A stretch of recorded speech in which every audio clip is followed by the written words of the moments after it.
لا إله إلا الله محمد رسول الله عليه صلاة الله وآله والأحبة لا إله إلا الله محمد رسول الله عليه صلاة الله وآله والأحبة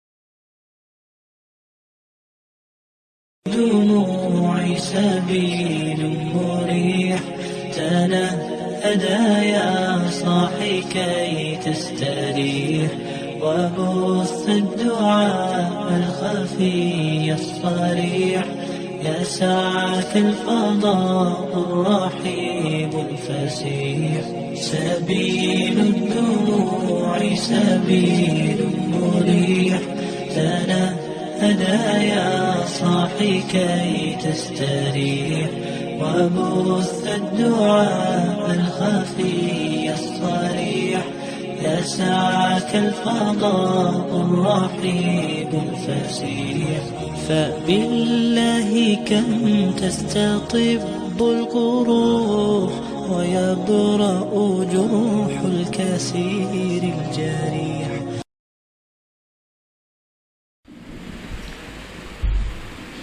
Assalamualaikum warahmatullahi wabarakatuh. Alhamdulillah alladzi ballaghana Sya'ban. Segala puji bagi Allah Jalla Jalaluh yang telah menyampaikan kita ke bulan Sya'ban. Wa nas'aluhu tabaraka wa ta'ala an yarzuqana bulugh Ramadan. Dan kita memohon kepada Allah Jalla Jalaluh agar Allah menyampaikan kita ke bulan Ramadan. Allahumma salli wa sallim wa zid wa barik wa an'im 'ala al-mab'uth rahmatan lil alamin. Ya Allah, semoga salawatmu, semoga salam, berkah dan nikmatmu senantiasa kau curahkan untuk hamba kekasihmu, untuk hamba yang kau utus sebagai rahmatan lil alamin, untuk baginda Nabi kita Muhammad sallallahu alaihi wasallam, dan untuk keluarga beliau, untuk istri-istri beliau, untuk putra-putri beliau, untuk seluruh sahabat Nabi. Semoga Allah mengumpulkan kita bersama mereka. Amma ba'd. Malam ini tanggal 12 Sya'ban 1437 Hijriah, sebagai pertanda beberapa hari lagi kita akan masuk ke bulan Ramadan.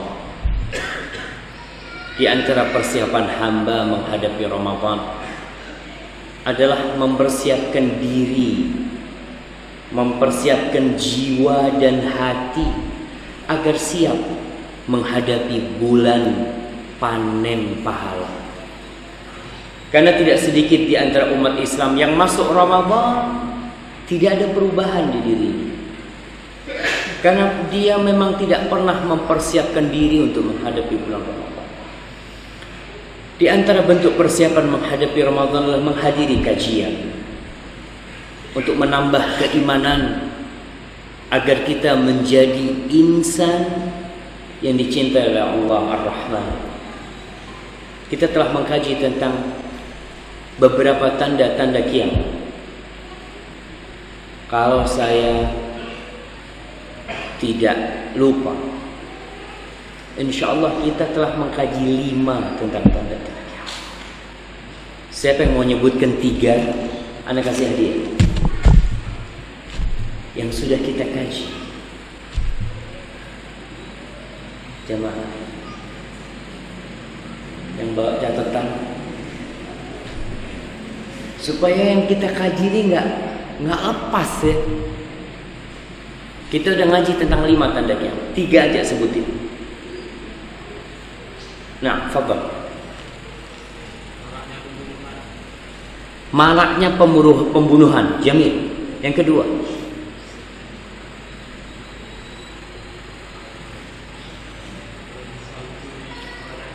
turun salju di padang Arab. Antum nonton berita.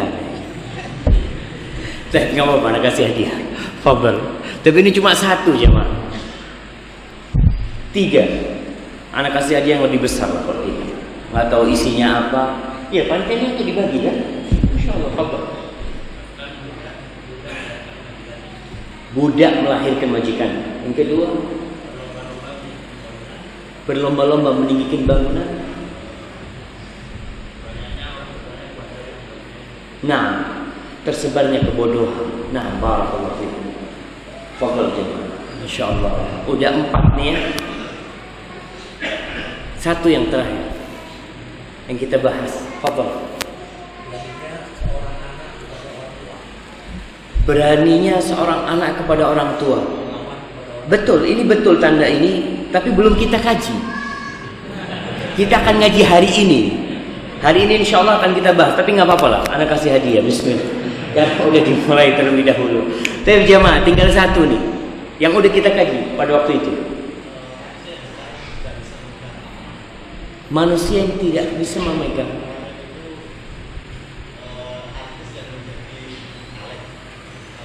Masya Allah.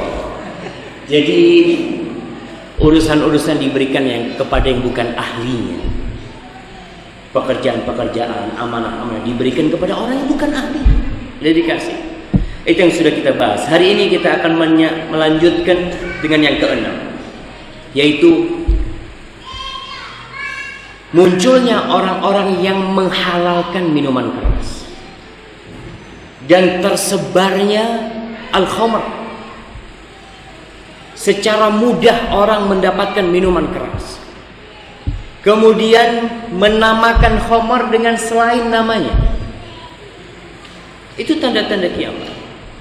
Rasulullah SAW dalam hadis riwayat Bukhari secara muallaq, tapi hadis itu sahih. Rasulullah SAW mengatakan, "Sayakunu fi akhir zaman aqwamun yastahilluna al-hirra aw al-hira wal-harira wal-khamra wal-ma'azib." Akan muncul nanti orang-orang sebelum kiamat itu di akhir zaman, mereka yang menghalalkan salah satunya khamr, menamakannya dengan selain namanya. Rasulullah SAW menjelaskan dalam hadis riwayat Ibnu Majah dan Ibnu Hibban, la yashrabanna unasun min ummati al-khamra yusammunaha bighairi ismiha. Akan ada nanti sekelompok dari umatku yang mereka meminum khamr, namun mereka memberikan nama bukan nama aslinya, memberikan nama-nama yang indah. Antum tahu di sebagian tempat khamr itu dinamai al-mashrubat ar-ruhaniyah, minuman rohani. Antum bisa bayangin orang ketika ini apa nih? Minuman rohani. Bismillah.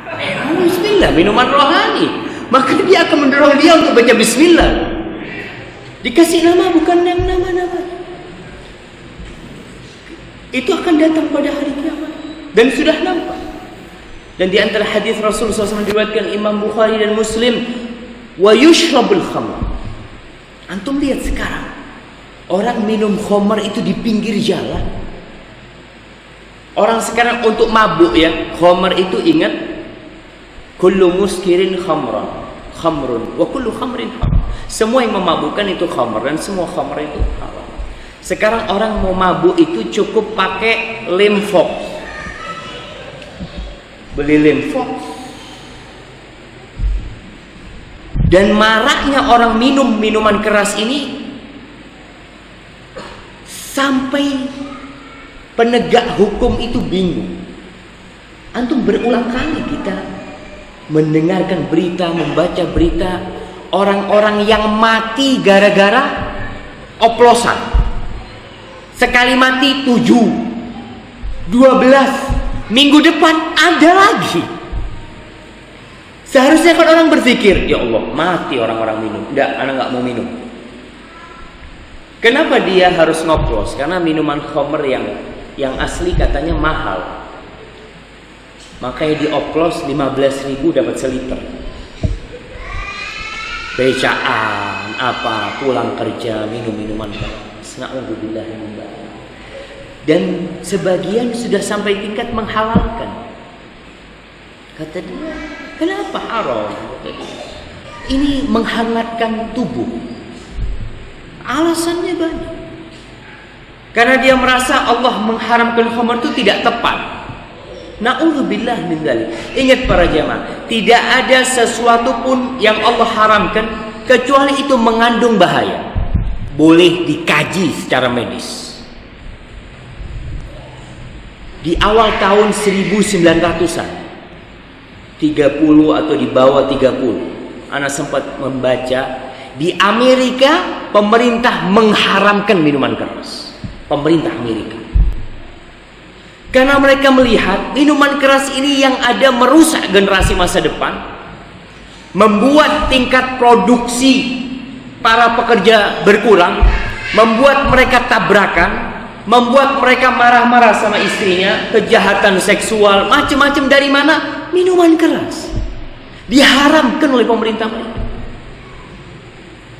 Tapi antum tahu, yang namanya demokrasi,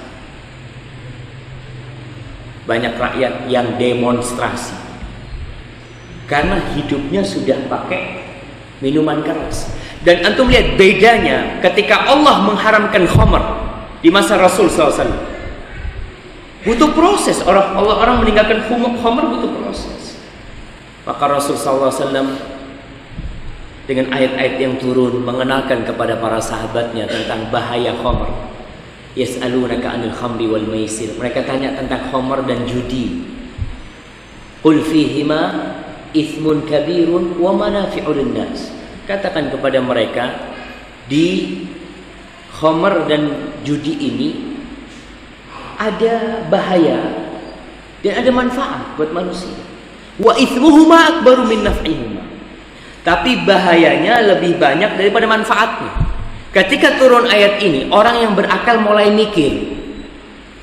Masih halal khamr, tapi dia mulai mikir, ini anak kalau minum bahaya. Anak bisa menceraikan istri anak bisa mukul anak, macam-macam dia lakukan karena bahaya khamr itu. Seperti kita sekarang. Kenapa banyak orang meninggalkan makan cumi-cumi? Kenapa jemaah? Mulai mikir, iki kolesterol. Enggak, halal cumi-cumi. Tapi karena dia tahu tingkat kolesterolnya tinggi, dia mulai meninggalkan. Dia menggunakan akalnya, enggak, aku kata dokter sudah kolesterol, maka aku mengurangi makan itu. Yang suka sama belinju, antum tahu belinju? Masya Allah, zen untuk makan belinju. Apalagi sama apa? Sama gado-gado ini. Tapi orang enggak. Syuf halal, enggak. Ana udah asam urat. Ana makan ini enaknya cuma di lidah, lorone sedino, enggak. Mulai orang itu meninggalkan. Maka ketika turun ayat pertama tentang khamr, mulai orang-orang yang berakal meninggalkan khamr. Ini proses. Lalu setelah itu turun ayat kedua. Ya ayyuhalladzina amanu la taqrabus salata wa antum sukara. Wahai orang-orang yang beriman, jangan kalian mendekati sholat dalam kondisi mabuk. Boleh kau minum, tapi jangan sholat dalam kondisi mabuk. Mulai mereka mengurangi. Gak mungkin mereka minum bainal maghrib wal isya. Kalau mereka minum habis maghrib, isya, waktunya sholli mabuk gitu orang. Enggak. Kapan minumnya? Habis isya. Gak mungkin dia minum antara zuhur sama asar, karena waktunya pendek. Mabuknya orang itu hilang berapa lama jam? Berapa? 6 jam pengalaman ini bukan? Apa? 6 jam jemaah, lihat 6 jam. Jadi dilihat berarti dia akan mencari waktu yang di atas 6 jam paling tidak. Makanya hanya mereka punya waktu ba'da subuh sampai zuhur atau ba'da isya sampai subuh. Selain itu mereka akan ngurangi. Mulai proses ngurangi ini. Dan dalam proses itu keimanan ditumbuhkan di diri para sahabat. ayat-ayat tentang kiamat, ayat-ayat tentang surga, tentang neraka, di mana orang yang minum khamr di dunia tidak akan minum kelak di surga Allah Subhanahu wa taala, itu ditanamkan. Sampai ketika turun ayat pamungkas pengharaman khamr. Ya ayyuhalladzina amanu innamal khamru wal maisiru wal azlamu wal ansabu wal azlamu rijsun min amali syaitan fajtanibuhu la'allakum tuflihun. Ketika turun ayat ini, wahai orang-orang yang beriman, sesungguhnya khamr, judi, undian, berhala-berhala, apa kata Allah? Rijsun min amali syaitan. Itu perbuatan najis dari hasil kelakuannya syaitan. Fajtanibu, kalian tinggalkan. Di Madinah orang punya khamr itu bukan gelasan, bukan botolan, ya. Kendi-kendi, tong-tongan. Maka ketika mereka turun ayat ini, itu dituangkan ke depan rumahnya. Jalan kota Madinah itu ngalir khamr. Sampai Anas bin Malik cerita, ketika itu Anas lagi kumpul sama suami ibunya Abu Thalha. Anas lagi nuangin buat mereka. Ketika dengar ayat itu, apa kata Abu Thalha? Qum ya Anas fa'ahriqhu. Wahai Anas, kau tuangkan semua khamr yang kita miliki. Dituangin sama Anas di pinggir jalan. Mereka meninggalkan khamr. Karena apa? Karena mereka tahu Allah sudah mengharamkan. Mereka melalui proses yang panjang sudah. Sekarang orang Islam balik minum khamr. Muslim soli kadang-kadang. Maka di sini kita harus berhati-hati karena tanda-tanda kiamat ini sudah jelas. Khamr di mana-mana. Secara mudah orang minum khamr dan kadang-kadang nggak direken sebenarnya. Wis nafsi-nafsi dia anak-anak nggak ada urusan sama sekali. Apalagi yang namanya sabu-sabu. Kenapa Indonesia jadi pasar empuk sabu-sabu? Siapa yang tahu? Nak kasih hadiah. Kenapa Indonesia jadi sarang empuk? Harganya mahal. Masya Allah. Berapa harganya? Dia ngomong mahal enggak? Berapa? 1 gramnya sampai 1 juta dong. Masya Allah. Iya, kira-kira segitu. Yang Anda baca di negara asalnya sabu-sabu itu cuma 50 juta. Di Indonesia bisa 1,3 miliar. Kata mereka, "Dak apa-apa jual ke Indonesia. Kena tangkap mati dak apa-apa. Ana sudah capek hidup ini." Paling enggak kalau Ana berhasil nyelundupkan, Ana hidup senang. Enggak berhasil mati, Ana memang susah hidup. Ahsan mati. Yang seperti ini membuat Indonesia menjadi sarang empuk untuk penebaran sabu-sabu. Dan pemerintah mengumumkan perang sama sabu-sabu. Tapi Ana membaca sebuah artikel di pesawat.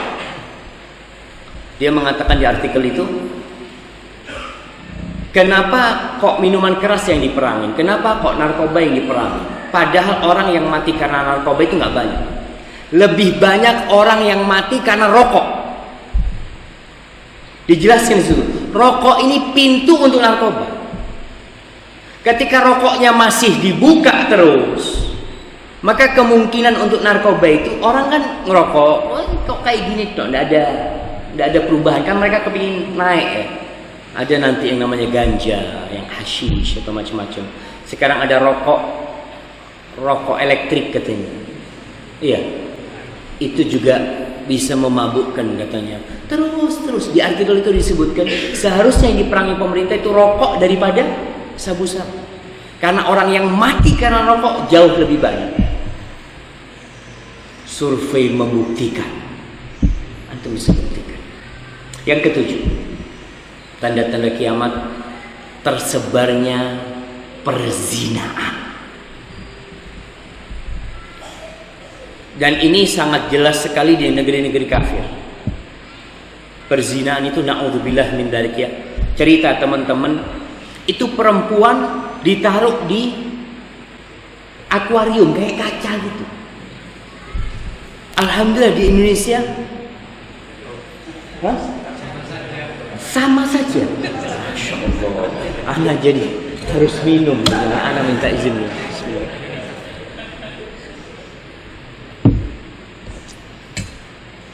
Di Indonesia sama saja.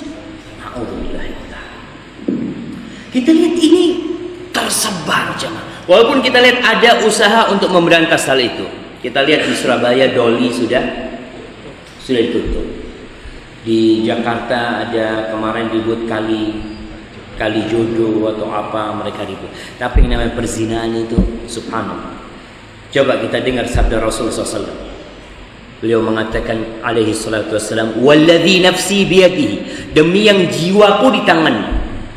Seorang muslim ketika bersumpah tidak boleh bersumpah kecuali dengan nama Allah. Allah bebas bersumpah. Allah bersumpah dengan nama mentari, wasyamsi wa duhaha.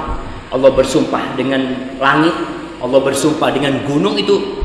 Allah bersumpah dengan waktu duha, dengan waktu asar, itu bebas. Tapi seorang hamba tidak boleh bersumpah kecuali dengan nama pencipta. Nabi SAW mengatakan, demi yang jiwaku berada di tangannya, la tafna hadhil ummah hatta yaquma ar-rajulu ilal mar'ati fayaftarishaha fit tariq. Tidak akan umat ini habis sampai terjadi seorang lelaki berdiri, dia ambil tuh perempuan, dia zinai di jalan. Di jalan. Orang zina sembunyi-sembunyi, orang mana? Di jalan, di tempat-tempat umum. Ini sabda Rasul SAW. Fayakunu khiyaruhum yawma idin man yaqul law waraitaha wara'a hadzal haid. Orang yang terbaik pada hari itu yang mengatakan kepada pelaku zina ini, andai kata kau zina di balik tembok ini. Enggak ngomong zina itu haram, enggak. Ngomong inti mau berzina ya di sana lah, enggak enak gitu uang. Subhanallah. Sampai seperti itu. Dan na'udzubillah min dzalik, kejadian-kejadian. Orang itu di masa sekarang berzina, bahkan dipublikasi perzinaan dia. Dia video zina dia. Kemudian dia sebarkan ke sahib-sahibnya. Dan ini yang disabdakan oleh Rasulullah SAW. Dan hadis ini sahih. Rasulullah SAW juga bersabda, sayati 'alan nas sanawat khadda'at. Akan datang di masa manusia itu tahun-tahun yang menipu. Kemudian disebutkan di antara tanda-tandanya watashi'u fihal fahisha. Dan yang namanya kekejian akan tersebar pada masa ini. Di antara tanda kiamat yang selanjutnya nanti kita akan bahas tersebarnya kekejian. Jadi film-film porno. Kemudian majalah-majalah porno. Cerita-cerita porno.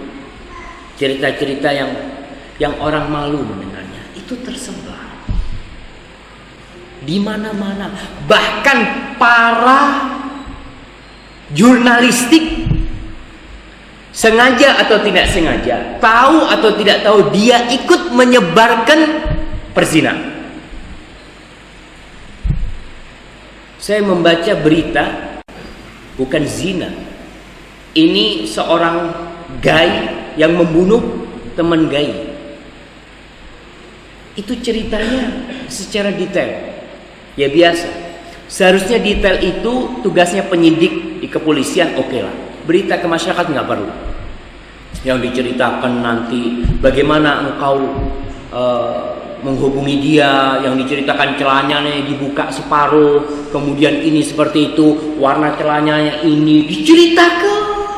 Apa gunanya kau nyeritakan itu? Yang perlu diketahui masyarakat itu sanksi dan hukum untuk pelaku kriminal itu cukup. Dan ketika engkau secara detail menceritakan hal itu, oh ini sudah 3 kali berhubungan badan, apa maksudnya? Na'udzubillah min dzalik. Dan kenapa dia tidak ngomong berzina? Dikatakan berhubungan badan.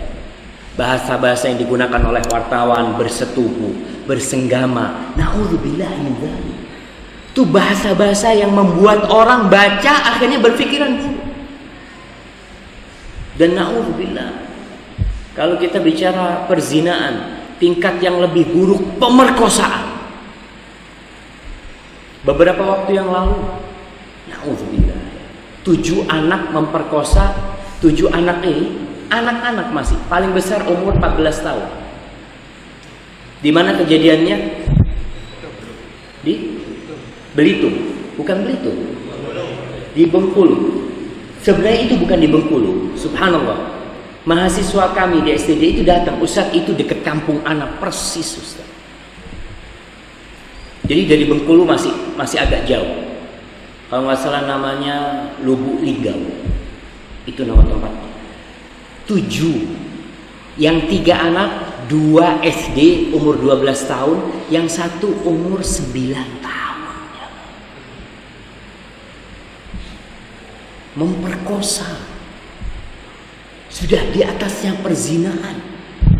Dan ini fenomena gunung es. Kita baru lihat ujungnya, jemaah. Kita baru lihat ujungnya. Karena kita melihat kejadian ini terus sebelumnya kejadian yang 14 orang ya, yang memperkosa sampai membunuh, itu kejadian muncul, kejadian lain, kejadian terus sampai kapan? Sampai kiamat. Rasul sallallahu alaihi wasallam mengatakan, "Ma min zamanin illa walladzi ba'dahu syarrun min." Tidak ada satu masa kecuali yang sesudahnya itu lebih buruk dari yang sebelumnya. Ketika Rasul SAW menceritakan tanda-tanda kiamat ini, beliau ingin kita mempersiapkan diri. Atau na'udzubillah, sekarang orang di masjid bisa membuka hal-hal yang dibenci Allah SWT di masjid. Ada yang di HP-nya sambil sholli Allahu Akbar, HP-nya ada gambar-gambar yang Allah benci, sedang dalam kondisi sholli. Dan benar-benar perzinahan ini semakin mudah kalau kita tidak ikut. Para jamaah, antum jangan bertanya apa yang dilakukan negara buat kita, tapi antum bertanya apa yang bisa aku berikan kepada umat ini. Nahnu muslimin, kita umat Islam. Kita harus bersama-sama bagaimana menjadikan negeri ini negeri yang beriman kepada Allah Subhanahu wa taala. Antum coba lihat pelaku-pelaku pemerkosaan. Agamanya apa? Muslim mereka. Islam mengajar kita enggak. Tapi kenapa itu bisa terjadi? Karena kita jauh dari Islam. Pendidikan agama sedikit sekali. Oke lah, kita lihat pendidikan di sekolah cuma 2 jam anak kita dikasih pendidikan sekolah. Orang tua jangan mengatakan, ya gimana lagi Ustaz? Kok gimana lagi? Ya kau harus berbuat lebih buat anakmu. Belajar agama itu nggak harus di sekolah, nggak harus di rumah. Orang tua mengajarkan kepada anak. Ketika tidak bisa, dia panggil guru. Kebanyakan yang kita panggil itu adalah guru matematika. Yang kita panggil guru bahasa Inggris. Guru agama nggak perlu, Ustaz. Kan tidak diujikan di ujian nasional. Kita mengatakan itu, kita duniawi banget dalam hal itu. Maka kita harus berpikir bagaimana nih anak-anak kita dapat pendidikan agama. Orang takut sekarang melepas anak-anak SD. Dulu saya pernah baca Radar Jember tahun 90-an. 90 ke atas ya, lulus pondok mungkin saya waktu itu. Daerah kampus itu disebutkan 93% atau 97%, saya lupa, itu sudah tidak perawan. Orang tua ketika meninggalkan anaknya ke kampus, kos-kosan, nggak mikir orang tua, yang penting sekolah, yang penting dapat pekerjaan nanti, yang penting pulang bawa ijazah, Bu saya lulus. Na'udzubillah. Dan kehidupan kampus nggak ada yang ngontrol, kita aja. Afwan ya. Anak di rumah sama orang tuanya, kadang-kala lepas kontrol. Di rumah sama orang tuanya. Bagaimana ditaruh kos-kosan, nggak ada yang ngontrol. Sholatnya, sama siapa dia keluar, jam berapa dia pulang. Na'udzubillah. Bahkan kita lihat orang tua banyak yang suka anaknya dibawa sama lelaki, anak perempuannya. Ketika tanya, nak, durung duwe pacar, nak? Bu, belum, Bu. Golek, oh nak. Saya suruh cari. Dan di masyarakat kita jemaah, ketika anaknya ada yang membawa, seneng ibunya. Alhamdulillah wis payu anak. Payu apa jemaah? Orang tua membiarkan. Kadang-kadang tuh anak bawa pacarnya ke rumah, tidur sekamar, dibiarin. Ini di masyarakat kita. Dulu waktu saya SD di Gebang sana, saya masih ingat kejadian itu. Ada seorang perempuan menikah hamil. Ribut satu kampung. Tahun 90-an. Sekarang wis biasa. Nah, tidak ada masalah kecuali yang sesuatu yang lebih buruk dari yang sebelumnya. Na'udzubillah min dzalik. Baik. Ini ada sebuah hadis diriwayatkan Imam Muslim. Di antara tanda-tanda kiamat masalah perzinaan ini, Nabi SAW mengatakan yataharajuna fiha taharujul khumur. Mereka akan berzina pada masa nanti seperti kawinnya keledai. Ditonton sama orang, dipegangin sama orang kadang-kadang. Na'udzubillah, seperti keledai. Dan hari-hari akan menyikap hal itu. Yang kedelapan di antara tanda-tanda kiamat adalah lelaki-lelaki pakai baju dari sutra. Memakai baju dari sutra. Yang lebih parah, menghalalkan sutra. Rasulullah SAW mengatakan, sayati zaman aulaikunanna min ummati aqwamun, akan ada nanti dari umatku, umat Nabi Muhammad SAW. Nabi tidak berbicara orang lain, berbicara tentang umat Rasulullah SAW, yang mereka akan yastahillunal hira, menghalalkan kemaluan, menghalalkan zina. Dan ini kadang-kala lelaki-lelaki, ingat para lelaki, tidak ada alasan seorang lelaki berzina, nggak ada alasan. Lalu dia mengatakan istriku sakit, istriku tidak memuaskan aku, istriku macam-macam, padahal Allah telah menghalalkan bagi dia untuk menikah lebih dari satu. Nggak ada alasan. Dan sebagian wanita, na'udzubillah min dzalik, dia marah ketika suaminya nikah lagi, tapi kalau jajan di luar nggak apa-apa, yang penting nggak ketahuan aku. Na'udzubillah min dzalik. Dia sudah mulai menghalalkan yang seperti itu, jemaah. Wal harir, mereka menghalalkan harir, sutra. Saya masih ingat tahun 1419 Hijriah, 18 Hijriah. Kembali ke masalah sutra. Sekarang mulai banyak, dan tadi saya ceritakan tahun 1418 Hijriah. Saya diajak sama teman ke pedagang baju-baju. Dia punya kakak pedagang baju-baju. Dia sekolah di salah satu universitas Islam. Dia melihat saya pakai jenggot, dia tanya, "Dek, apa hukumnya sutra?" Ngomong haram buat lelaki, buat wanita jelas boleh. Itu ada hadisnya. Lalu dia, kenapa diharamkan? Anak ngomong, yang pertama ada hadisnya. Kemudian ya mungkin karena itu mewah, atau itu karena lembut, lelaki itu tidak cocok, kata dia. Anak katakan seperti itu. Ya kalau karena kemewahan berarti nggak boleh kita pakai BMW. Berarti nggak boleh kita pakai barang-barang mewah. Menurut Mas, ya nggak apa-apa pakai sutra itu. Muncul, bahkan ditulis oleh orang-orang. Menghalalkan sutra itu bukan hanya pendapat pribadi, bahkan dia datang mendalil sutra itu nggak apa-apa buat lelaki. Kita katakan sutra yang asli, yang dibikin dari ulat sutra. Adapun kalau sutra sintetis yang ada, kalau itu mah sutra-sutraan. Terus jamaah, ketika diharamkan buat lelaki, ya sudah kau tinggalkan. Masih banyak yang halal. Banyak orang Islam, banyak nih sekarang, yang senantiasa mengatakan ente itu sedikit-sedikit haram. Iki ndak Allah, iku ndak Allah. Subhanallah, yang halal itu banyak sekali. Saya sering katakan kalau kita berangkat ke Pasar Tanjung, kalau orang disuruh sebutkan yang halal di Pasar Tanjung, sampai capek dia nyebutin. Kalau suruh nyebutin yang halal, tapi kalau sebutkan yang haram yang dijual di Pasar Tanjung, cepet dia. Hanya beberapa yang haram tuh, yang halal banyak. Dia akan nyebutkan mulai apa? Garam, cabai, tomat, apa, beras, jagung. Capek dia nyebutin. Makanya kalau dikatakan engkau sedikit haram, enggak. Yang haram itu cuma sedikit, yang halal banyak sekali. Tapi ketika Allah mengharamkan sesuatu, salah satu tujuan diharamkannya sesuatu itu ujian buat kita. Kau nurut enggak sama perintah Allah SWT? Dilanggar enggak tuh larangan Allah SWT? Baik. Yang ke-9,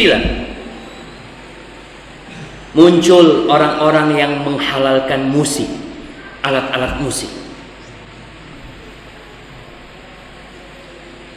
Sebagian orang berpikir, aliran apa Ustaz ini? Kok musik haram? Subhanallah. Saya ketika mondok bertahun-tahun, kita itu beranggapan musik itu haram. Dan di pesantren kita pun tiap hari disetel musik. Kita pun mahasiswa, siswa-siswa diajarin musik. Kita diajarin main trompet apa. Karena pesantren kita beranggapan itu halal. Itu bertahun-tahun. Dan kita pun sebagian di antara kita sampai umur 60 tahun, 65 tahun, dia nggak pernah dengar kalau musik itu haram. Makanya ketika ada ngomong haram, itu aliran keras ini, aliran sesat ini. Apa musik haram? Subhanallah. Rasulullah SAW, dan ini pendapat jumhurul ulama dari 4 mazhab.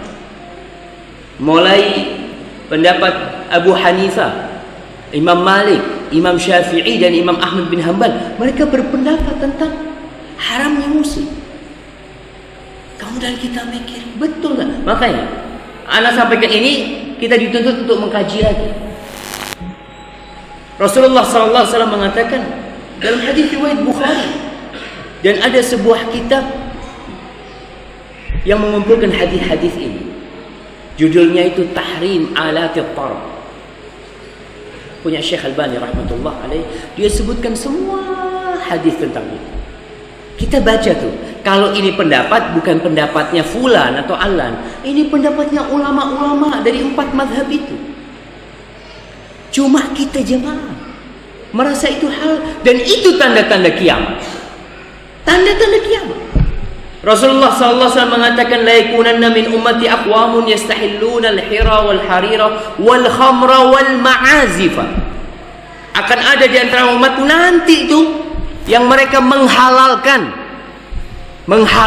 beranggapan halal, zina, minuman keras, kemudian sutra bagi kaum lelaki, dan alat-alat musik. Dan tersebarnya ini subhanallah. Coba kita tanyakan kepada diri kita, kaum muslimin, dia dengarkan musik sama lagu-lagu itu berapa banyak, dan berapa banyak dia dengarkan Al-Quranul Karim? Coba tanyakan kepada diri. Berapa lama sih dia siap duduk dengerin Al-Quranul Karim? Ya, mungkin 15 menit sudah capek.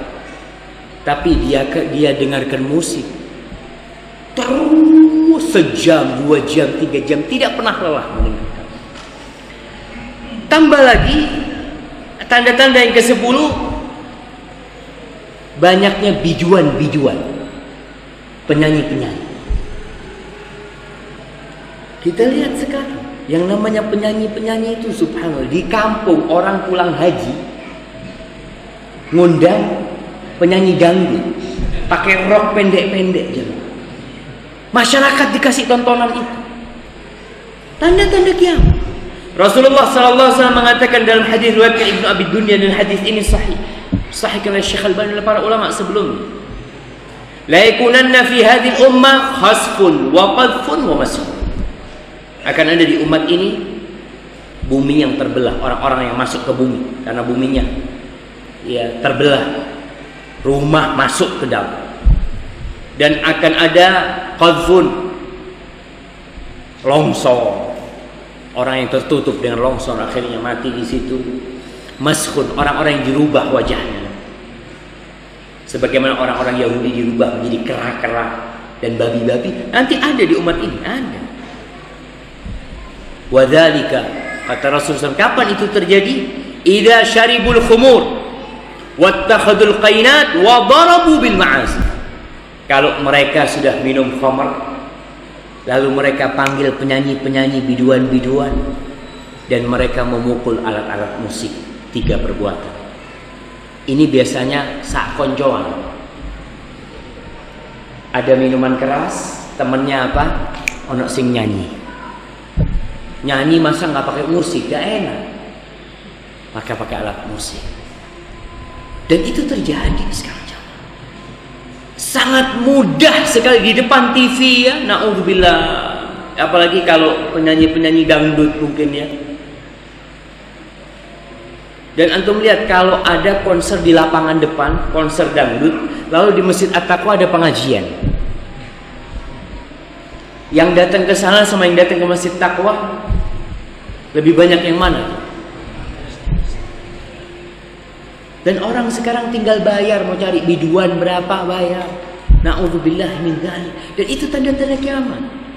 Kalau sudah itu terjadi, kerusakan di masyarakat akan terjadi. Banyak orang kalau sumpek di rumahnya, ribut sama istrinya, berangkat kemana? Karaoke. Pelayan-pelayannya, na'udzubillah min dzalik. Kadang-kala pelayannya diminta untuk nyanyi, dikasih fulus, ditonton oleh orang banyak. Yang paling parah kalau saya lihat di masyarakat umum ini, sampai anak-anak kecil nonton di depan televisi. Bapaknya nonton, apalagi dulu yang ribut. Antum lihat dulu sempat ribut goyang inul, ribut. Setelah itu sekarang banyak yang lebih parah dari inul. Dan begitulah yang namanya iblis mempunyai strategi. LGBT itu termasuk tanda-tanda kiamat, tersebarnya kekejian. Orang sekarang berpikir ribut LGBT, kemudian adem. Nanti antum tunggu 10 tahun ke depan. Setan tidak pernah berhenti bekerja. Nanti tahu-tahu ada yang kawin. Karena kemarin sudah muncul kejadian peristiwa yang terekam oleh berita. Ada seorang lelaki menikah, ternyata mempelai lelakinya perempuan. Mempelai lelakinya perempuan. Yang satu ternyata mempelai perempuannya laki-laki. Kok bisa seperti itu? Ada yang bikin. Antum masalah LGBT tahun 2004. Tahun 2004, catat nih, tahun 2004 sekarang 2016. Tahun 2004 itu sebuah jurnal yang ditulis oleh mahasiswa dan para dosen di sekolah Islam yang ada di Semarang. Mereka mengeluarkan jurnal dengan judul Indahnya Nikah Sesama Jenis 2004. Kita diam nggak tahu apa-apa. Mereka itu bergerak terus. Muncul, ditolak, tunggu dulu, berarti belum siap. Belum siap nih. Kenapa? Karena jumlah mereka belum banyak. Kita negara demokrasi. Ya ini, demokrasi. Kalau banyak yang nuntut haknya, dikasih haknya dong. Mereka mau kawin sesama jenis, kita gimana kita? Mau kawin gimana kita? Kalau kita memang nggak suka sama lawan jenis. Na'udzubillah min dzalik. Kembali ke tanda-tanda yang ke-10, ittikhadul qainat, yaitu mengambil biduan-biduan yang secara mudah orang bayar, orang nonton, di mana-mana ditampakkan dengan berlenggak-lenggok dengan aurat mereka, na'udzubillah min dzalik, dan ditonton oleh orang-orang yang ngerti agama kadang-kadang. Kemudian yang ke-11, jamaah yang ke-11, iya, munculnya kekejian, ucapan-ucapan kotor yang tadi kita ceritakan. Banyaknya tulisan-tulisan yang mengandung kata-kata yang porno, kata-kata yang membuat nafsu seseorang jadi birahinya jadi keluar. Na'udzubillah, dan itu banyak di masyarakat kita. Orang sekarang muslim banyak di kampung itu, ada orang yang kalau dikagetin lata, orang lata. Ngomongnya apa? Yang jorok. Orang di sekitarnya seneng. Masya Allah. dicolek lagi, keluar lagi, seneng dia. Na'udzubillah min dzalik. Dibiarin dan seneng. Malah ada yang dibikin-bikin. Awalnya yang jorok 1 tambah 2, tambah 3. Dan itu sudah muncul. Padahal Rasul sallallahu alaihi wasallam mengatakan laisal mu'min bitta'an walal la'an walal fahish walal badhi. Mukmin itu kalau ngomong enggak kotor. Mukmin itu perbuatannya, kelakuannya itu tidak jorok. Antum tahu orang ada omongan kotor, kata-katanya kotor. Ada gerakan-gerakan yang menunjukkan kejorokan. Dan itu tersebar sekarang. Muslim, kita bicara Muslim. Kalau yang orang kafir dari dulu, kita bicara Muslim. Kemudian yang ke-12, munculnya kebakhilan dan kekikiran. Banyak kebakhilan itu. Kata Rasulullah SAW, wa yakthurul syuh. Orang kalau bakhil sama hartanya sendiri wajar. Ada orang yang bakhil sama hartanya orang lain. Melihat orang itu sedekah, subhanallah, tidak takut miskin. Gimana masa depan anak-anak ente nanti? Gimana? Dan biasanya orang-orang yang pelit ini ketika ditegur, ana nggak pelit, ana orangnya ekonomis, ana hemat, ana memikirkan masa depan. Masa depan kita itu di mana jemaah? Di akhirat. Engkau tahu kau bakal mati. Dan berkaitan dengan sifat kikir ini, sifat pelit ini, orang mukmin itu nggak boleh pelit. Rasulullah SAW mengatakan, la yajtami'u syuhun wa imanun fi qalbi rajulin muslim. Kata Rasulullah SAW, iman dan kebakhilan itu tidak mungkin berkumpul di hati seorang muslim, nggak mungkin. Dalam artian kalau ada orang Islam pelit, diragukan keislaman. Ini sabda Rasulullah SAW. Dan antum lihat ketika Rasul sallallahu alaihi wasallam menjelaskan tentang tanda-tanda kiamat, kita disuruh melihat bagaimana di masa Rasulullah SAW, bagaimana orang berbagi harta. Di masa Rasulullah SAW orang itu bukan berbagi harta karena lebih, sampai yang dia mau makan dia bagikan. Bayangkan bagaimana Aisyah radhiyallahu taala anha datang ke rumahnya Aisyah pengemis. Ketuk pintu, mengemis. Dicari sama Aisyah, nggak ada apa-apa kecuali 3 butir kurma. 3 butir kurma, cuma ini. Dikasihkan sama Aisyah. Antum lihat kisah sahabat Nabi radhiyallahu taala anhu ketika Nabi punya tamu harus dijamu. Tamu harus dijamu. Ingat, ana perlu mengingatkan kembali perbedaan tamu dengan penziarah. Hadis-hadis tentang menghormati tamu itu, maksudnya tamu yang dari luar kota, itu disebut tamu. Yang dia punya hak 3 hari 3 malam. Dia punya hak nginap di rumah kita 3 hari 3 malam, itu tamu dari luar kota. Kita ngasih makan dia 3 hari 3 malam, itu haknya tamu. Itu tamu yang dari luar kota. Kalau tamu yang dari dalam kota lebih dikenal dengan zair, penziarah. Jadi kalau kita datang ke rumah sahib kita dari Mangli datang ke Talangsari. Assalamualaikum. Waalaikumsalam. Ana mau bertamu ke rumah inti. Hak ana 3 hari 3 malam. Inti 3 malam. Inti ini teh, dapat apa tuh haknya inti? Karena dia orang dalam. Tapi kalau tamu harus dihormati, punya hak. 3 hari 3 malam. Rasulullah SAW kedatangan tamu, tapi Nabi SAW nggak punya apa-apa. Lalu beliau bertanya kepada para sahabat sallallahu alaihi wasallam, man yudayyifu dhaifa Rasulillah SAW. Siapa yang mau ketamuan tamunya Rasulullah SAW? Sahabat ngomong, ana Rasulullah SAW. Bawa ke rumahnya.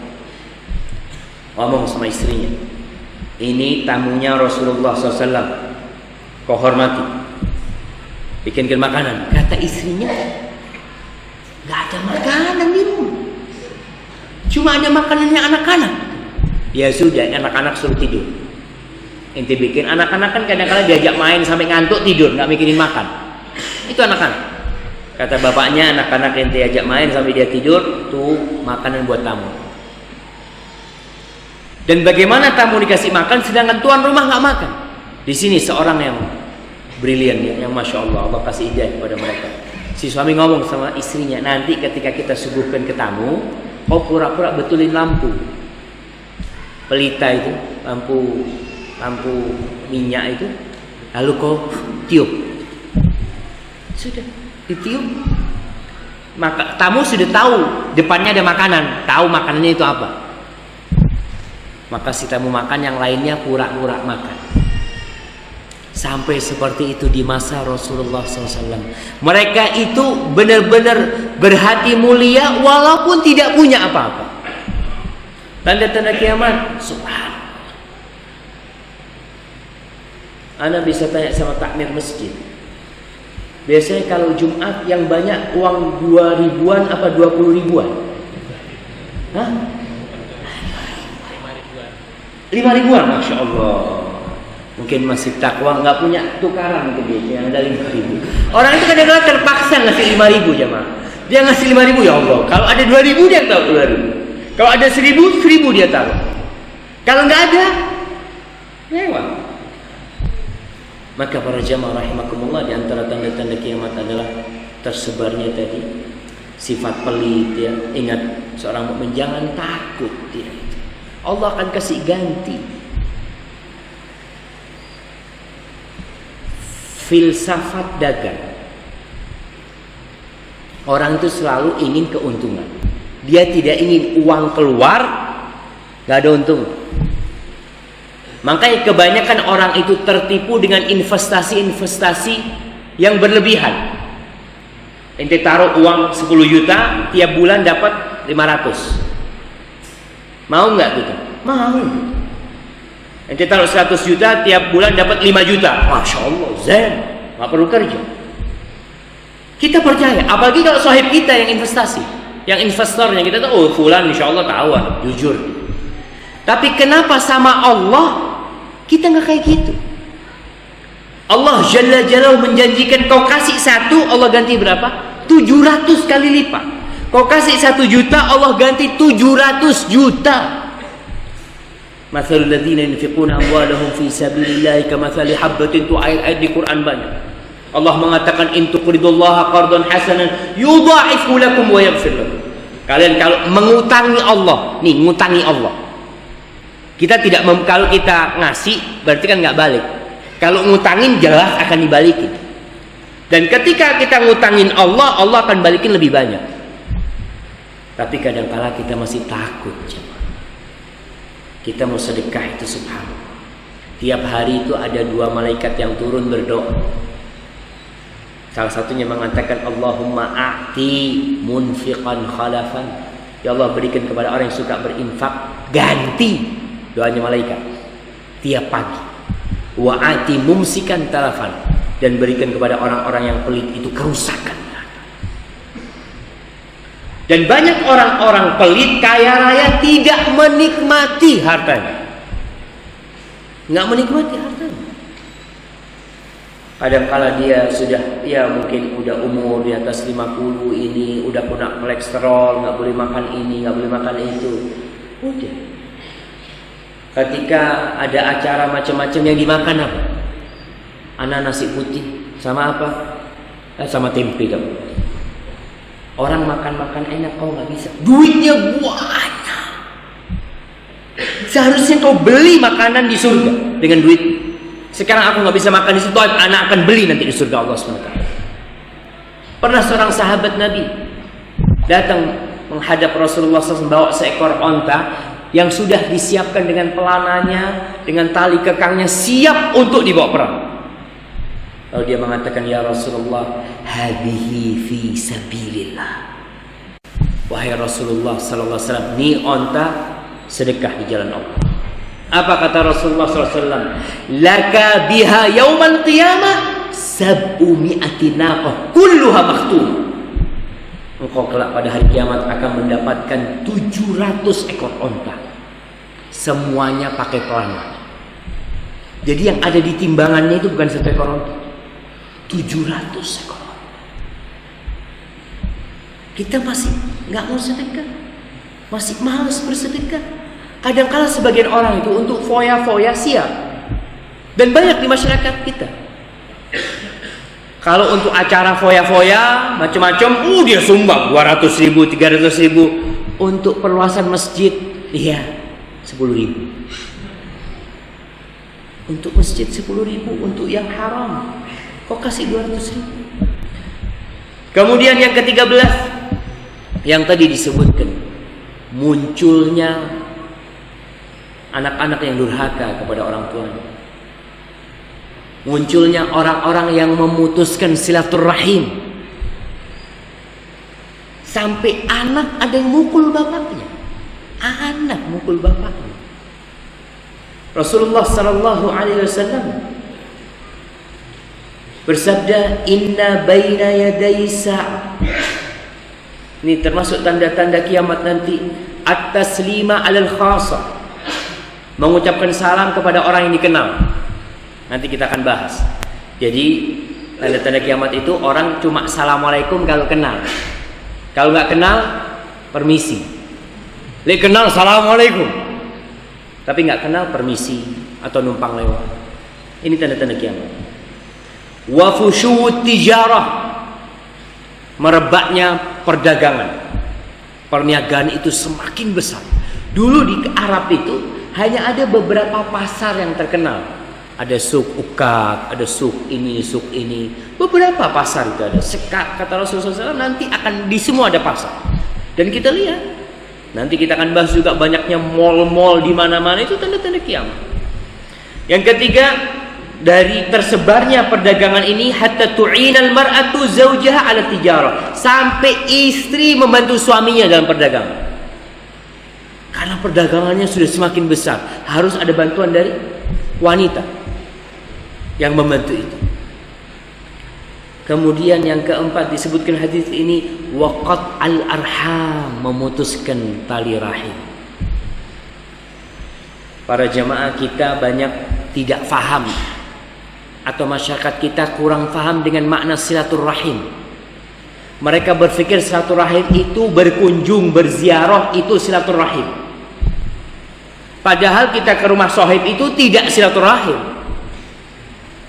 Kadang-kala pertemuan, forum silaturahim, forum silaturahmi. Ditanya, ini siapa ini? Ya nggak ada, orang-orang kampung aja. Yang namanya silaturahim itu menyambung rahim. Yang ada hubungan kerabat, itu rahim namanya. Silah itu menyambung, rahim itu ya rahim. Jadi kalau orang itu nggak ada hubungan kerabat sama kita, tidak disebut silaturahim. Hadis Rasul sallallahu alaihi wasallam yang mengatakan, "Man ahabba an yunsa'alahu fi atharih wa yubsata lahu fi rizqihi falyasil rahimah."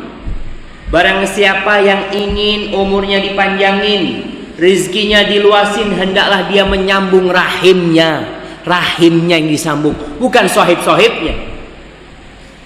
Reuni teman-teman SMA disebut silaturahim, bukan. Yaitu kumpul-kumpul. Terus kadang-kala arisan sak kampung. Ini untuk silaturahim loh, silaturahim. Ini untuk ukhuwah Islamiyah, iya. Silaturahim belum tentu. Karena kalau mereka itu memang kerabat, anak paman ya, anaknya paman kita, keluarga yang ada hubungan darah, itu disebut silaturahim. Maka jangan salah kaprah. Kadang-kala kita ini lebih sering ke rumah sohib dan berkeyakinan ana sudah menyambung rahim. Pamannya nggak pernah dia ada hubungan sama pamannya, sama sepupunya nggak pernah ada hubungan, sama sohibnya dia. Itu bukan silaturahim. Maka tolong diingat, munculnya silaturahim ya kayak sekarang.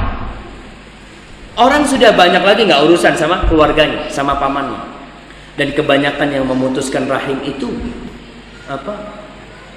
Fulus, warisan. Kadangkala kakak sama adik tidak lagi menyapa gara-gara warisan. Ada, ya ini nyambung ya sebenarnya dengan munculnya kebakhilan. Ada paman-paman yang bakhil ketika keponakannya datang. Oh, ini mau pinjam fulus. Seharusnya kau tidak pinjami, kau kasih seharusnya. Keponakanmu. Bayangkan ketika orang-orang di masa Rasulullah SAW bertanya tentang sedekah. Yas'alunaka madza yunfiqun. Mereka tanya, ya Rasulullah, apa yang kita infakkan? Kepada siapa kita berinfak? Apa kata Rasulullah? Kata Allah Subhanahu wa taala, "Qul ma anfaqtum min khairin falil walidaini wal aqrabin." Baru orang-orang miskin. Katakan bahwasanya apa yang kalian nafkahkan dari harta kalian itu, maka yang lebih berhak adalah orang tua, kemudian kerabat-kerabat kita. Baru wal masakin, orang-orang miskin. Kita kadangkala yang kerabat nggak dikasih, yang miskin-miskin jauh kita kasih. Kenapa? Kalau kerabat biasanya nggak cerita kalau dikasih, karena malu. Saya dibantu sama fulan. Tapi kalau orang miskin akan cerita, nih saya dikasih fulan. Maka ada keuntungan untuk nafsu kita. Maka para jamaah ingat silaturahim. Kita mulai lihat bagaimana, apakah kita termasuk orang yang menyambung rahim atau tidak, khususnya kepada orang tua kita. Kadangkala sak kota sama orang tuanya atau sak kecamatan. Ada orang satu kompleks sama orang tuanya. Ana tanya sama dia, "Bang, antum ketemu umi antum sehari berapa kali?" "Ustaz, sehari berapa kali, Ustaz? Ana sibuk, Ustaz." "Terus?" "Ya seminggu sekali." Subhanallah, satu kompleks. Padahal Abu Hurairah radhiyallahu taala anhu, dia setiap kali mau keluar mesti ke rumah ibunya dulu. Pulang dari luar mampir ke rumah ibunya. Kau kan keluar cari rizki, kau ke rumah ibumu sama cari rizki. Kita nih ke rumah ibu kita dalam rangka mencari rizki. Karena silaturahim ini meluaskan rizki kita. Dan orang biasanya yang membuat dia memutuskan rahim itu karena takut dua hal. Yang pertama takut hartanya berkurang. Yang kedua takut waktunya habis. Dan kedua hal ini dijamin sama Allah diganti. Orang yang menyambung rahimnya diluaskan rezekinya. Kau takut uangmu habis, Allah kasih. Kau tahu waktunya, aduh anak nggak ada waktu Ustaz, anak gini, Allah kasih tuh. Allah kasih berkah. Ada orang jamaah umurnya Masya Allah 60 tahun, 70 tahun, tapi dia nggak berkah waktunya. Tapi ada orang yang masih muda barokah waktunya. Ini nih yang kita cari jamaah. Maka tolong yang dekat sama orang tuanya, yang bisa tiap hari ketemu orang tuanya, ketemu sama orang tuanya. Khususnya anak-anak laki. Kalau anak perempuan ikut sama suaminya, tapi anak-anak laki tetap dia usahakan. Kalau tidak bisa datang, baik pun. Tanda-tanda kiamat ini akan terjadi terus. Cuma kita sebagai seorang muslim jangan membiarkan tanda-tanda ini. Kita berusaha untuk memperbaiki diri. Kemudian yang ke-14, dan ini yang terakhir mungkin yang kita akan bahas sampai pada hari ini. Orang yang amanah dituduh tidak amanah. Orang yang pengkhianat didekatkan dan dianggap amanah. Na'udzubillah. Kita kadang-kadang bingung. Fulan kok bisa? Fulan bisa jadi dia berkhianat. Kata dia, udah selesai, zamannya sudah berubah. Kata Rasulullah sallallahu alaihi wasallam, min asyratis sa'ah al-fuhshu wat tafahhushu wa qati'atur rahim wa takhwilul amin wa timanul khair. Di antara tanda-tanda kiamat adalah munculnya ya omongan-omongan yang kotor, tindakan-tindakan yang jorok, diputuskannya rahim, dan orang yang amanah dituduh berkhianat. Dan orang yang berkhianat dianggap amanah. Dan kita melihat hal itu terjadi di hadis yang lain. Rasulullah SAW, hadis riwayat Tabrani, Beliau sallallahu alaihi wasallam mengatakan, "Walladzi nafsu Muhammadin biyadihi," demi yang jiwa Muhammad berada di tangannya, "la taqumus sa'ah hatta yadhhara al-fuhsh wal bukhl." Tidak akan terjadi kiamat sampai muncul merajalela kekejian, kekotoran yang tadi sudah kita sebut, wal bukhl, dan kebakhilan. Wa yukhawwanul amin, dan orang yang ahli amanah dikategorikan pengkhianat. Wa yu'tamanul kha'in, yang pengkhianat dianggap orang yang amanah. Wa yahlikul wu'ul wa yadharut tuhud. Qalu ya Rasulullah, wa mal wu'ul? Akan muncul wu'ul, akan hilang wu'ul, dan akan muncul tuhud. Para sahabat bertanya kepada Rasulullah, apa yang dimaksud dengan wu'ul? Apa yang dimaksud dengan tuhud? Qala al-wu'ul, yang dimaksud dengan wu'ul adalah wujuhun nasi wa asyrafun, orang-orang terhormat, tokoh-tokoh di masyarakat pada mati, hilang mereka. Wa tuhud itu dari tahat, yang di bawah. Qala alladzina kanu tahta aqdamin nas la yu'lamu bih, orang-orang yang tidak pernah dikenal, yang ada di bawah kaki manusia, tahu-tahu muncul. Tahu-tahu ini tokohnya, ini orangnya, ini subhanallah, siapa fulan? Siapa fulan kok sampai diangkat? Ya itu tadi tanda-tanda kiamat.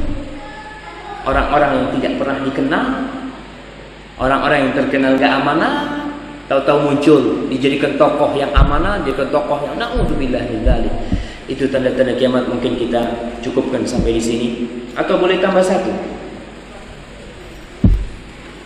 Yang satu, yang terakhir, yang ke-15 ini, mati mendadak. Itu tanda-tanda kiamat. Rasul sallallahu alaihi wasallam mengatakan, inna min amaratis sa'a ay yadhhara mautul fajr. Di antara tanda-tanda kiamat itu banyak orang mati mendadak. Dulu orang mati itu Masya Allah masih sakit, masih berwasiat sama anak-anaknya, masih bisa bertaubat, masih ada harapan macam-macam, sehingga dia masih ada kesempatan untuk menghapuskan dosa-dosa yang dia lakukan. Sekarang subhanallah, tadi malam Ustaz masih main futsal, akhirnya bahkan ada orang yang mati di lapangan bola, mati di lapangan bola. Terus Ustaz, apakah mati mendadak itu tanda husnul khatimah atau su'ul khatimah?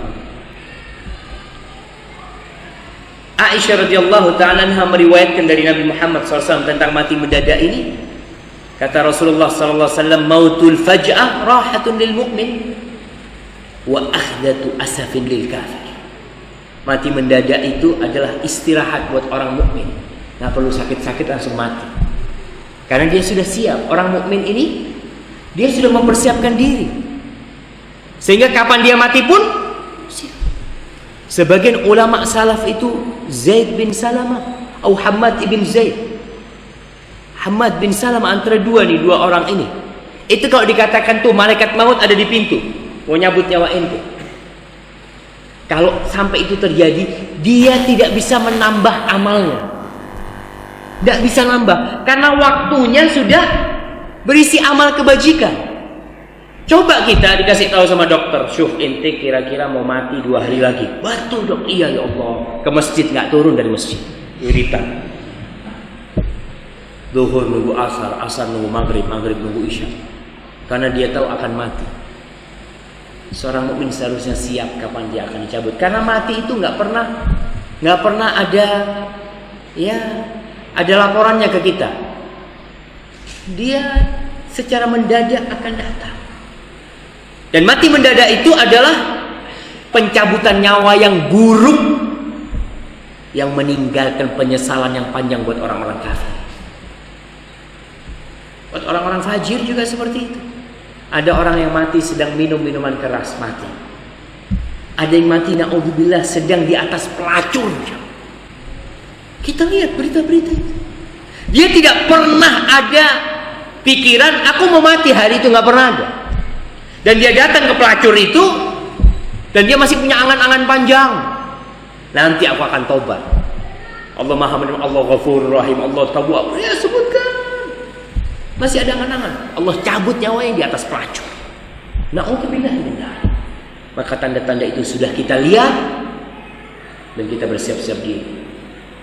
Rasulullah SAW mengatakan, bu'ithu ana was-sa'aka hatain. Aku diutus sama kiamat seperti ini juga. Dan yang beliau sabdakan sudah muncul dan kita tinggal menunggu. Hadza wallahu a'lam bissawab. Itu yang bisa kita kaji pada kesempatan kali ini. Semoga bermanfaat buat kita. Sebelum masuk ke sesi tanya jawab, ada satu hadiah lagi. Sebutkan 10 tanda kiamat yang tadi kita sudah bahas. Masya Allah, itu angkat tangan dulu yang di luar. Nah, fadhal. Apa? Banyak yang pembunuhan, itu yang minggu lalu, yang sekarang aja. Tersebarnya perzinaan.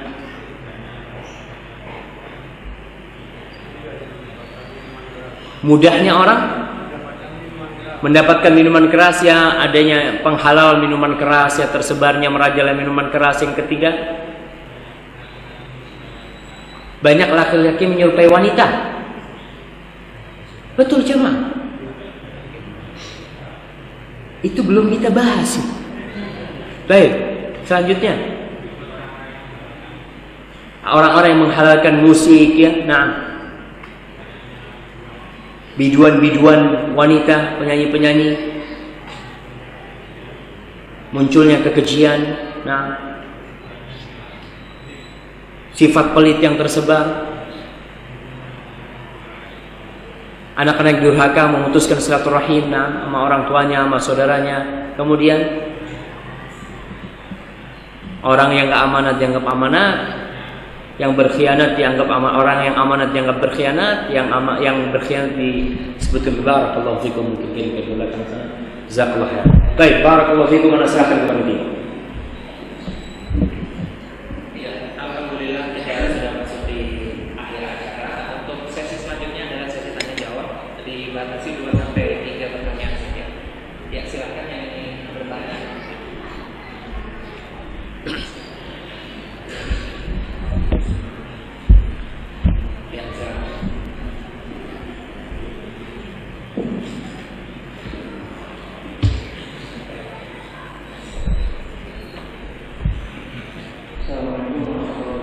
Waalaikumsalam warahmatullahi wabarakatuh. Saya bertanya bagaimana nasibnya gadis yang diperkosa itu.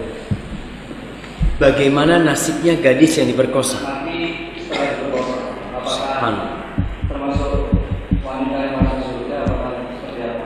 Nah, barakallahu fikum. Ya, pertanyaan yang sangat bagus sekali. Kadang-kala kita bingung ya dengan orang-orang yang dizalimi. Bagaimana nasib dia? Ingat, berzina itu artinya suka sama suka. Memperkosa artinya yang satu dipaksa. Orang yang dipaksa di dalam Islam itu tidak ada hukumnya, diangkat pena itu karena dia sedang dipaksa. Apalagi kondisinya dia dikeroyok macam-macam. Berbeda kalau dia memang pezina. Ini beda. Ada pezina yang dikeroyok. Memang kelakuannya dia suka berzina. Cuma suatu hari dia diperkosa sama orang-orang. Tapi dia berzina. Tetap dia akan dihisap sesuai dengan amal perbuatan dia. Dan ingat jamaah, faman ya'mal mithqala dzarratin khairan yarah. Barang siapa melakukan amal kebajikan sebesar dzarrah. Dzarrah itu artinya saghirun naml, semut yang kecil. Yang mungkin tidak kelihatan sama penyidik. Barang siapa beramal kebajikan seperti itu, kelak pada hari kiamat dia akan mendapatkan. Dan barang siapa yang berbuat keburukan seperti itu juga, dia akan mendapatkan balasannya. Jadi berkaitan dengan itu anak, ya Allah yang lebih tahu dengan kondisinya. Apakah dia adalah gadis yang baik? Dia adalah gadis yang baik, gadis yang soleha, dan dia diperkosa. Mudah-mudahan itu sebagai penghapusan dosa-dosa dia dan mengangkat derajat dia. Karena musibah yang menimpa kita itu sakit ya. Orang sakit itu pun akan dihapuskan dosa-dosanya. Kita kena musibah di perdagangan kita, insya Allah rasa lelah di tubuh kita. Kita kena duri, kena paku, itu semua adalah kafarat, adalah penghapus untuk dosa-dosa kita. Maka berkaitan dengan wanita itu Allah yang lebih tahu dengan kondisinya. Tapi semoga Allah SWT menjaga umat Islam di permukaan bumi ini. Hada wallahu a'lam. Nah, fadhal.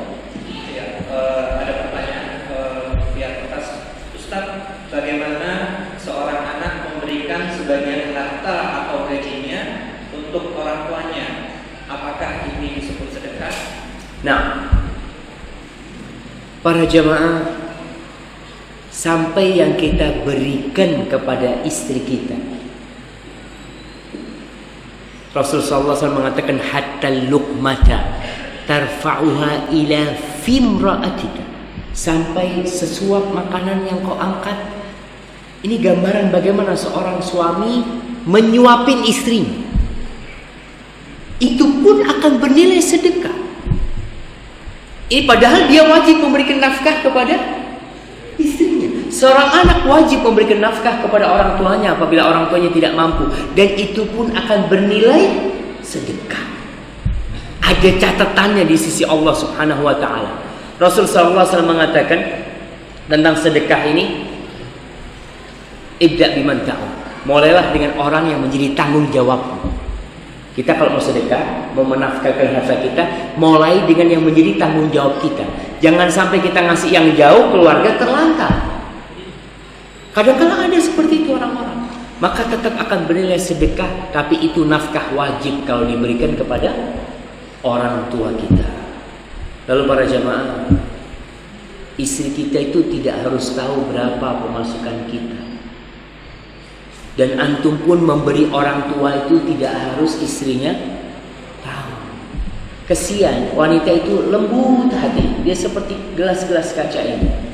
Kadang-kadang dia melihat antum ngasih orang tua, sakit hati. Ibu lagi dikasih.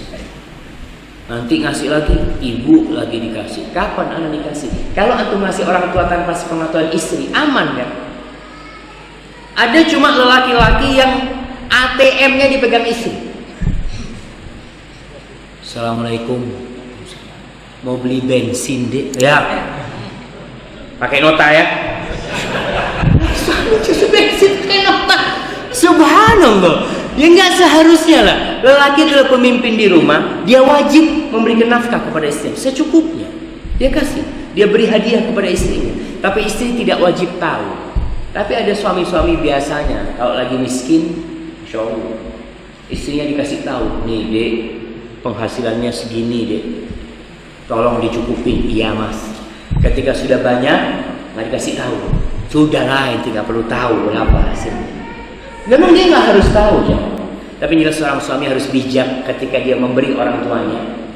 Kapan dia memberi istri? Didik istrinya pandai bersedekah. Istri kita ini kalau kita punya rezeki, kita mau sedekah, kita ngomong, dek nih, kau yang sedekah. Sehingga dia terdidik di hatinya membantu orang. Lalu ketika kita bantu orang tua kita, insya Allah tidak akan berat buat dia. Hadza wallahu a'lam.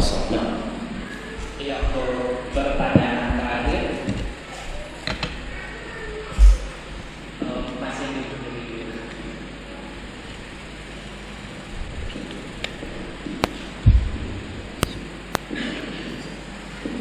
Assalamualaikum warahmatullahi wabarakatuh. Waalaikumsalam. Yang tanyakan itu bagaimana cara yang efektif dalam menghilangkan rasa riya dan pamrih dalam bersedekah. Barakallahu fikum ya. Ya, berkaitan dengan sedekah. Sedekah ini amalan-amalan yang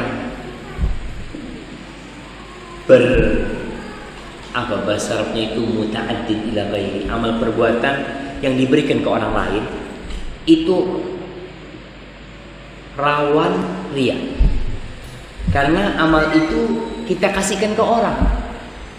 Orang itu tahu kita memberi dia, sehingga bisa jadi dia cerita, aku dikasih sama fulan, aku dikasih fulan, dan itu membuat kita sulit untuk ikhlas.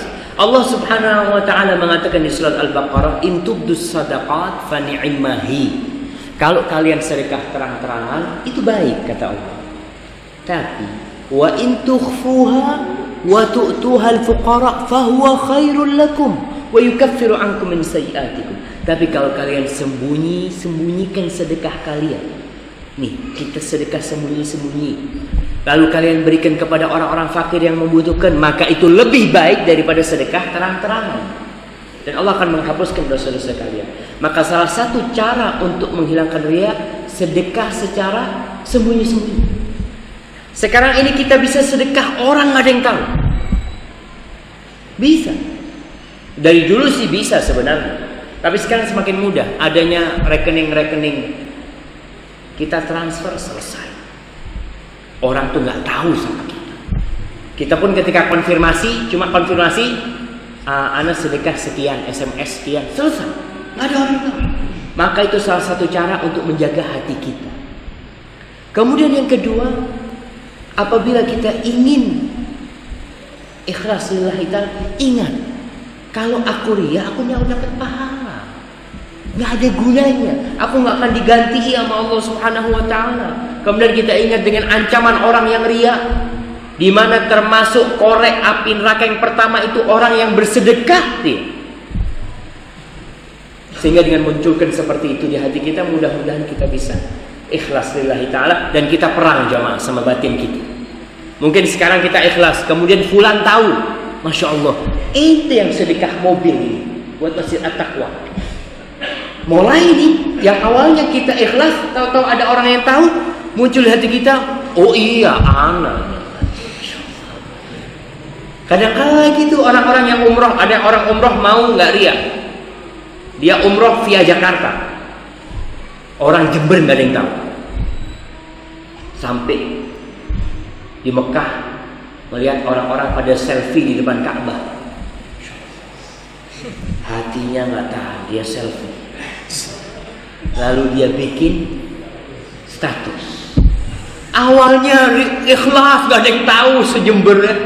Ketika dia bikin status, bukan sejember, sedunia tahu dia itu Allah.